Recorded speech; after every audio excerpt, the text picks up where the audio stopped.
ഞാൻ നിന്റെ ആരാ? എന്റെ ചേട്ടനിലെ പെണ്ണാണ് വന്നത്. അത് അവർക്ക് മനസ്സിലായി. എന്തുവാ ചേട്ടനെ കൂടെ കുസ് കുസ്. ഇനി ചെറുക്കനും പെണ്ണും കൂടെ സംസാരിക്കട്ടെ.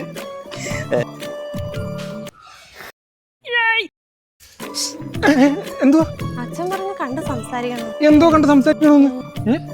അത് അനിയനാ. അതെനിക്കറിയാം. തക്കുട് വാവ ഞാനാ പയ്യൻ. പയ്യനാന്ന് എനിക്കറിയാം. മഴ പെയ്യും തക്കുട് വാവത്ത് വരി ഷൊണ്ണച്ചക്കനല്ലേ? നമ്മുടെ കല്യാണം കഴിഞ്ഞ് നമ്മൾ എങ്ങോട്ടാ പോന്നെ? എനിക്ക് മൂത്രം ഒഴിക്കണം. അതാ ചെറുക്കൻ. ആ മോനെ ഒരു കാര്യം പറയാൻ മറന്നുപോയി. ഈ പ്രായത്തിൽ നല്ലോണം ശീവിതല താടി വിളിക്കൂ. അച്ഛൻ എന്റെ അടുത്ത് പൂച്ചക്കുണ്ട്. താഴെ കിടക്കുന്ന ഈ കൊട്ട കേറുണ്ട്. എന്തുവാ ആടി ഇവനാണോ ചെറുക്കൻ? ഇവനെന്നെ മോളെ കൊണ്ട് കെട്ടിച്ച ശൈശവ വിവാഹത്തിന് ഞാൻ അകത്താവുമല്ലോ. അല്ല ചെറുക്കനെ സർക്കാർ ജോലിക്കാരനാ.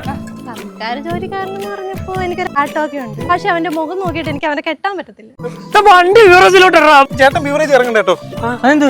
അല്ല പ്രായപൂർത്തിയായില്ലെന്ന് പറഞ്ഞോണ്ടേ ബീവറേജിന് കുട്ടി എടുത്തില്ല. പിള്ളേരെ നോക്കി പോണേ, അവിടെ പിള്ളേരെ കൊടുത്തക്കാരുണ്ട്. ഈ താടി ഉള്ളവർക്ക് ചെയ്യാൻ പറ്റുന്ന എല്ലാ താടി ഇല്ലാത്തവർക്കും ചെയ്യാൻ പറ്റും. ആണോ? അങ്ങനെയാണെങ്കിൽ ഞാൻ ചേട്ടനെ താടി തേക്കുന്ന പറഞ്ഞ എണ്ണ മേടിച്ചേട്ടെ. ചേട്ടൻ എവിടെ തേക്കും?